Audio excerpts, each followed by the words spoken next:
9,000 people attended the Kenosha Theater on opening day, hailed as the castle in Spain, the playground of the North Shore, a masterpiece of a master builder. This theater went on to introduce the city to talking pictures. The second talking picture ever made, Melody of Love, premiered at the Kenosha Theater. With over 2,400 seats, the Kenosha Theater was the hub of activity in the downtown. It wasn't an unusual sight to see people lined up around the corner to see the matinees and the shows as they premiered.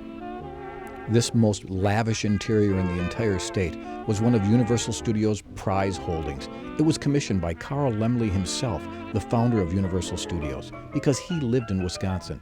So Universal Studios built one of its finest theaters at the gateway to his home state. Fully equipped with stage rigging and dressing rooms, the theater quickly became a favorite on the vaudeville and live show circuit. In those days, it was common for an army of ushers to take care of patrons and direct them to their seats. Over the years, some of the finest performers graced the stage. Harry Blackstone, the famous magician, made an elephant disappear. The Three Stooges came and did a live Hollywood review. And Gene Autry, the singing cowboy, performed on the stage of the Kenosha. Weekend matinees brought throngs of children downtown. The theater held many contests and had newsreels to keep the adults informed of what was going on around the world, especially during World War II. The theater became an important part of Kenosha's fabric. All of the big bands of the day played the Kenosha, the Mills Brothers, and even Lawrence Welk. There were stories of Lawrence Welk's orchestra drinking at Sharkey's bar behind the theater moments before they were to go on stage. But as the years went on and television entered the scene, the Kenosha Theater could no longer support the dwindling amount of patrons. So on March 18, 1963, after showing Glenn Ford and Hope Lang in Love is a Ball, the Kenosha Theater closed.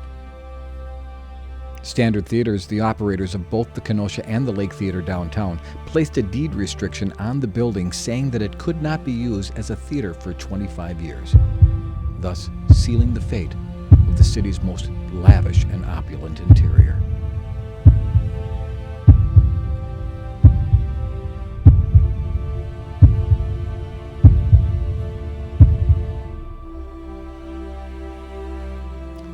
When we first walked into the building in 1983 and the doors went open revealing the ornate cast plaster, I couldn't believe that this building was sitting here left to decay. It was actually raining inside because the roof had so many holes. We walked through the apartment building and realized that this was the city's largest pigeon coop and that it was heading for the wrecking ball if no one did something. And you hear all the time about groups that get together to say, save this and save that. Well, we decided to put our money where our mouth was. And we formed a partnership and bought the building and renovated the apartments so at least the building would pay for itself. The partnership envisioned the restoration of the Kenosha to be the southern anchor for the three other 1920s theater auditoriums within the downtown area. They realized there was a potential for an entertainment district. But when Chrysler announced in 1988 that it would cease auto assembly and more than 5,000 people would lose their jobs, any talk of theater restoration was seen as frivolous, regardless of the argument of the economic impact it would have on an already distressed business district. But while the Kenosha Group was having little success, there was a man who was restoring movie palaces throughout the country. For 2 decades, he was demonstrating how revitalizing old theaters had a major positive economic impact on their communities. I found in restoring them, the closer I get back to the original concept of making them really accessible and allowing the wonderment to show through and take people to a different part of their life is the magic of what they were and are still today. Think of what some communities would be like without their major movie palace. What about Chicago without the Chicago Theater? No one remembers how close we came to losing that magnificent edifice. I had about 2 weeks to find a tenant that could pay $800,000 a year, which then was the highest rent in the country for any theater.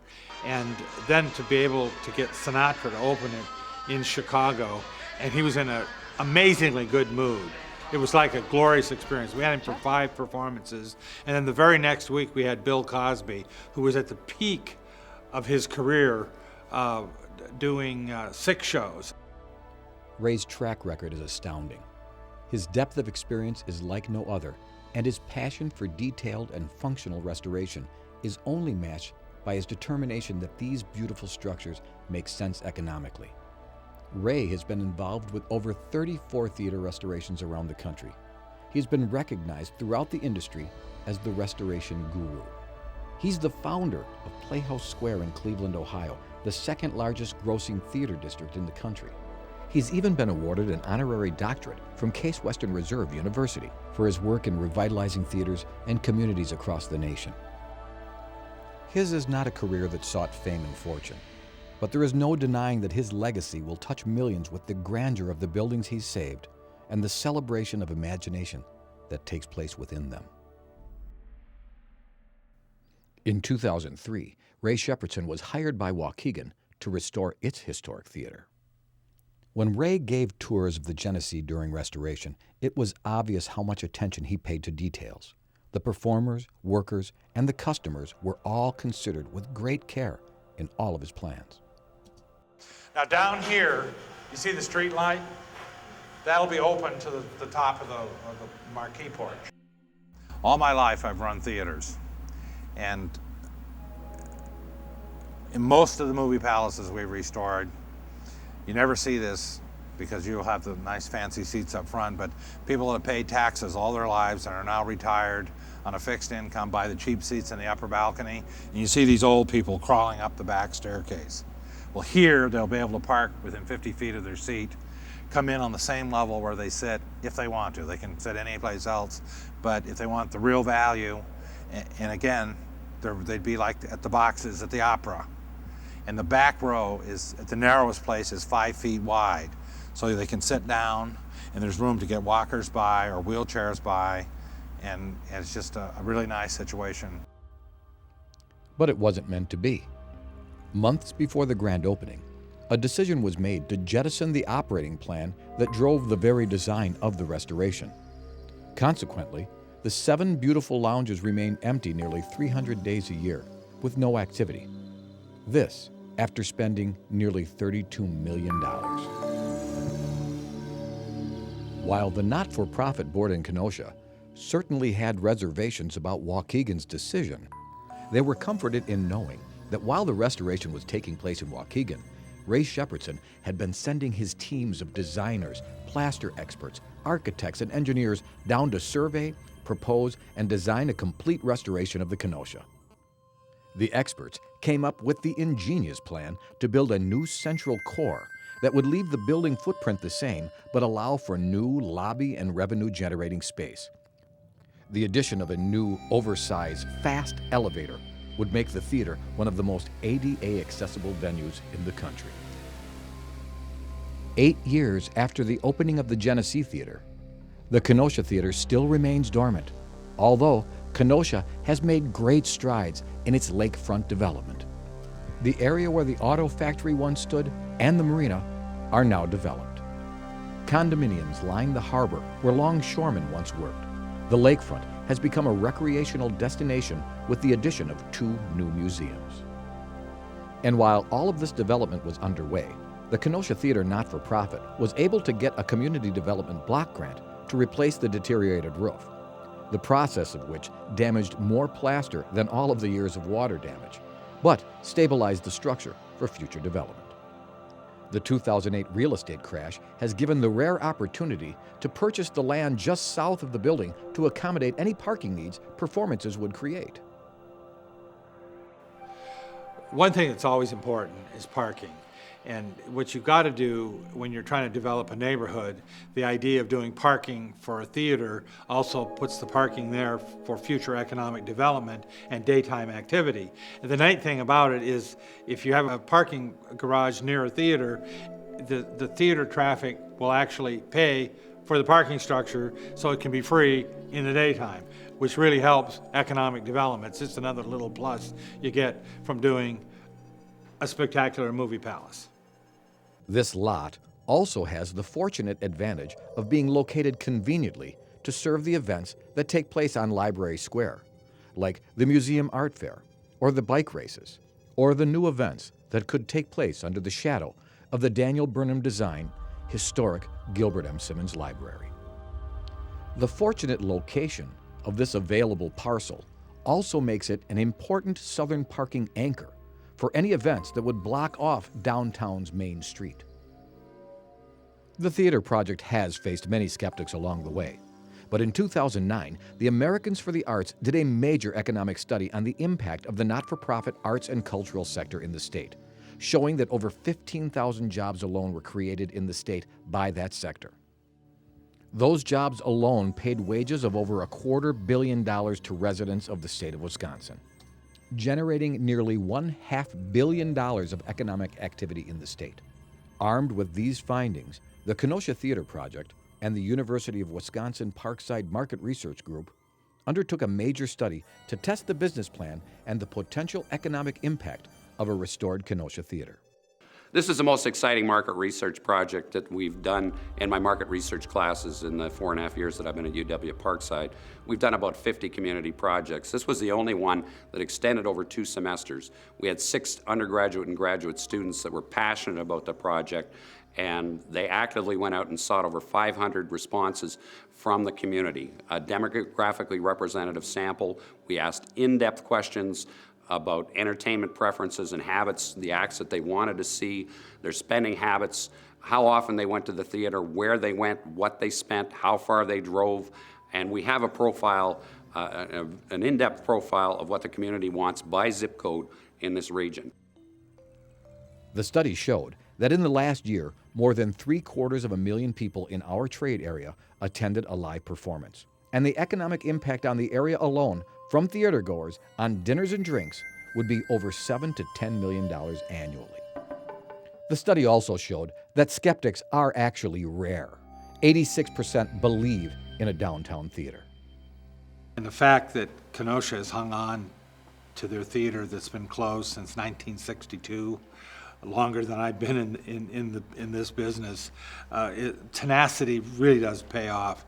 And hanging in there and hanging on to the hope and allowing things to evolve and waiting until the right moment to put it all together. And I think in Kenosha's case, it can really be the cherry on top of a really nice sundae in that you've already done so many wonderful things in Kenosha. Now you need to create some vitality, and this is a perfect opportunity to do that. And with the downturn in the economy, doing something that everybody can afford to participate in is really a great idea. So many people ask, how do you run a restored Kenosha Theater? The least effective way to run a theater, any theater, is with one-night stands and just one show at a time. So each show is a gamble. It's either win, lose, or draw for every show. Each show is like starting up a mini business. It is also the most expensive way to present a show for both the theater and the attraction. The least effective way to run a theater that does one show at a time is to do it as a rental house. To understand why, one needs to look at the concert industry as it exists today. Live Nation is currently the dominant force in the industry. They point out that promoter profit is disappearing. The money they earn today comes almost exclusively from ancillary income, parking, box offices, concessions, advertising, and sponsorships. So the only way a one-night stand theater gets a show is if some promoter thinks he or she can make a profit. So they rent the theater and roll the dice. A theater operating like this will be lucky to do 50 or 60 shows a year. For a perfect example of what not to do, all we need do is look south to the Genesee Theater. So what is the alternative? If the goal is to present 248 performances a year, it would be obvious there is no way an operator will come close to meeting that goal by doing one show at a time. 248 different attractions just doesn't make any sense. So one needs to consider the standard 8-performance week, which means instead of 248 different attractions, an operator can achieve their goal with only 31 different attractions, still leaving 21 weeks available for community activity. The 8-performance week is standard in the Broadway and legitimate theater industries and has been for years. There are jazz houses that do even more. As an example, the Blue Note in New York schedules 12 shows a week on a regular basis for each performer. The next question is marketing. How do you market 8 performances a week and create a regular theater-going public? It is important to look at how sports and arts marketing is being done across the nation. What does every sports team, Broadway presenter, legitimate theater, symphony orchestra, ballet, and opera company have in common? They all have season tickets or subscriptions. None of them sell just one game or performance at a time, nor could they and have any hope of staying in business. The marketing approach that makes the most sense and is the least risky is what we like to call talent-based programming, value-driven marketing. We create an anchor use base of 240 performances in the form of 5 6-week seasons. Each season consists of 6 different shows of as wide a variety of attractions as possible. We focus the season to be as attractive as possible to the over 50 demographic. We've gotten older now as a country and as a world population, and people over 50 are my target because they're completely underserved. They're not the kind of folks that want to go to a concert. They want to get out of the house and have a good time and not spend a fortune. They want to see a show. It's not a concert mentality. Well, the study showed that there's a variety, interest in a variety of acts. That variety is what's going to keep people interested and engaged, particularly in the target market of over 50s that Ray Shepherdson's recognized. I think the subscription plan does that. I think there's a ready market, particularly in that over 50 age group, that's looking for activities. They're going to Milwaukee, they're going to Chicago to the theater, they're taking that money outside the region. And I believe if they have something in close proximity here that gives them the same entertainment opportunities that they're now driving 25 or 50 miles for, that this plan is going to be a winner.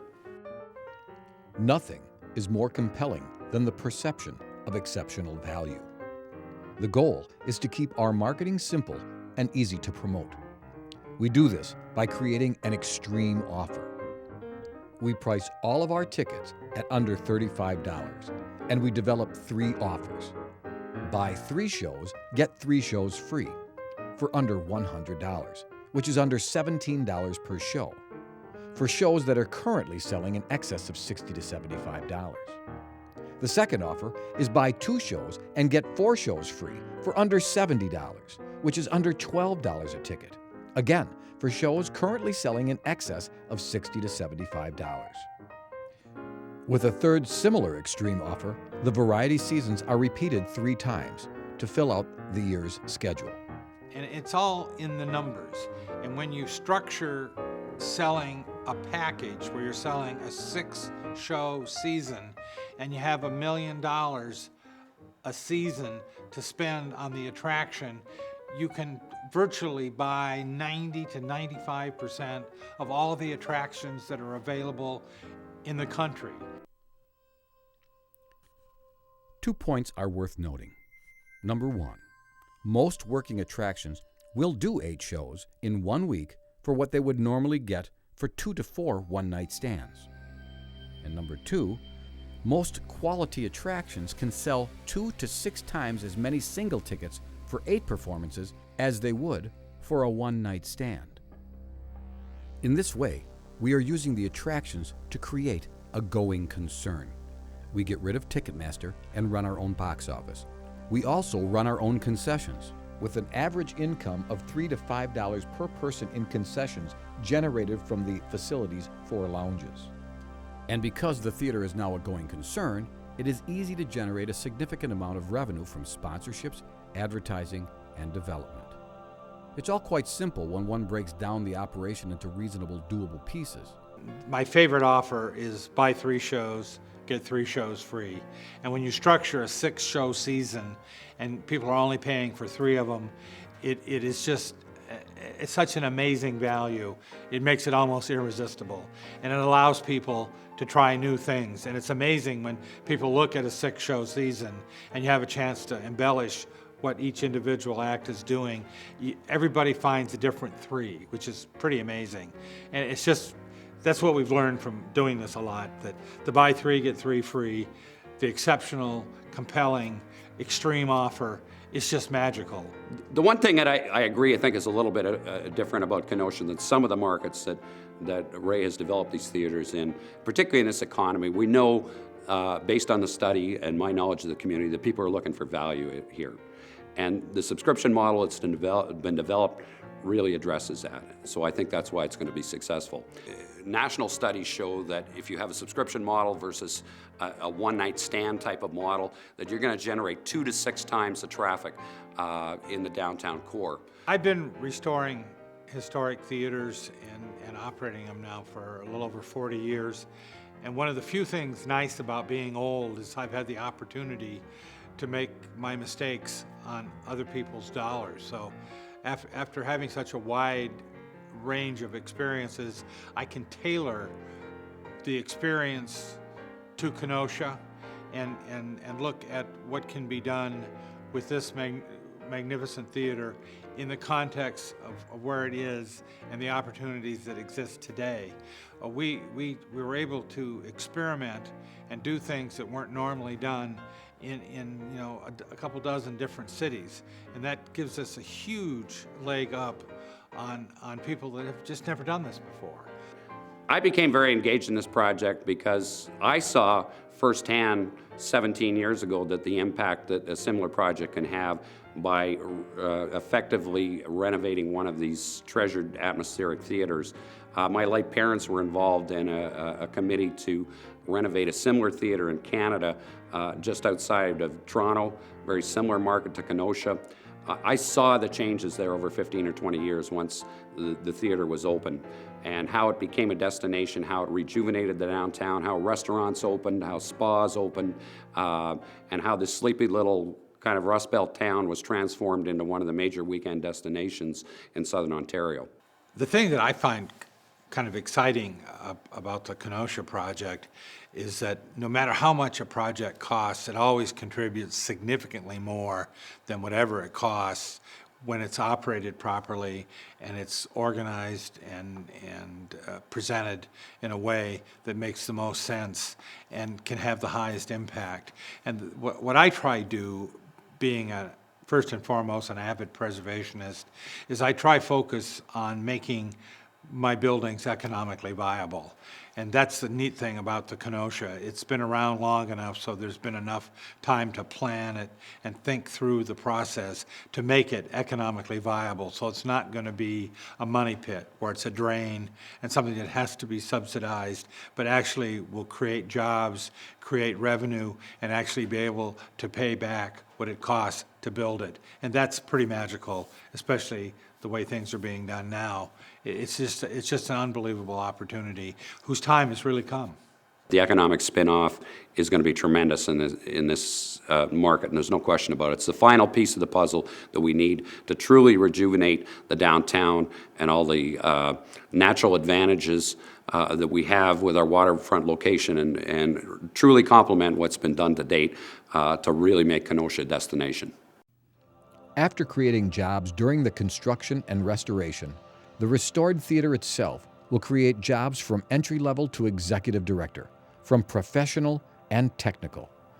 And the jobs that are created by the economic impact at the bars and restaurants will have a multiplier effect into the community as the employees spend their wages in the local economy. Then there's always the devil's advocate that says, how are we going to pay for it? When the answer is actually quite simple. We believe that we can, and we understand that we should. The estimated cost of the project with a parking structure is $30 million. It would certainly be a bold infrastructure development for the city to undertake. But it is less than the cost of the environmental cleanup of the former Chrysler site. But what is the cost of doing nothing? Let's put this amount in the context of other cities in the area. If we are going to compete for the next generation of jobs that require knowledge workers, we will have to supply the amenities that cities of similar size offer. so that companies will want to move their educated workforce here instead of to nearby communities that recognize that quality of life is one of the major factors in a company making its decision to relocate into a community. Let's take a look at the other communities. Appleton raised $45 million in 2003 through the private donations of over 2,700 local residents and businesses. The city decided it was going to do it, and it got it done. They didn't wring their hands and recite all of the reasons why it couldn't be done. They did it. In Green Bay, after a single large donation, they raised the remaining $18.4 million to build the Widener Center for the Arts. With the help of the University of Wisconsin Green Bay Chancellor, the community decided that they could do it, and they got it done. Their roster of the past performances reads like the who's who in the arts and entertainment world.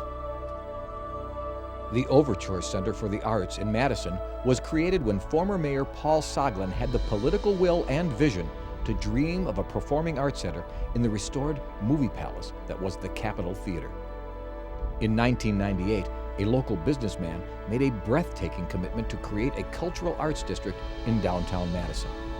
Once the political will was determined that it should be done, local businesses followed. The Genesee Theater in Waukegan was simply funded by a tax-exempt revenue bond issue that was the result of a courageous vote by that community's city council.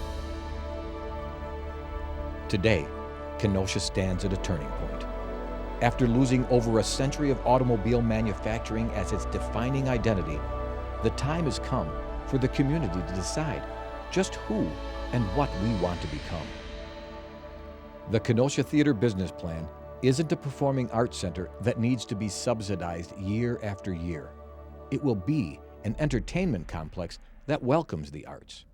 The entertainment subscription model works well for theaters like nearby Drury Lane with over 24,000 subscribers and the Marriott Lincolnshire with over 40,000 subscribers.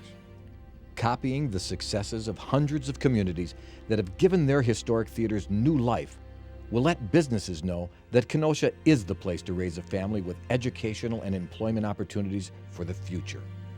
We can move forward by preserving and utilizing the best of our past. What did Appleton, Green Bay, Waukegan, and Madison see that Kenosha has yet to realize? That theater celebrates imagination. When we use our imagination, we can do almost anything. Don't put the no in Kenosha. Support the Kenosha Theater Restoration Project.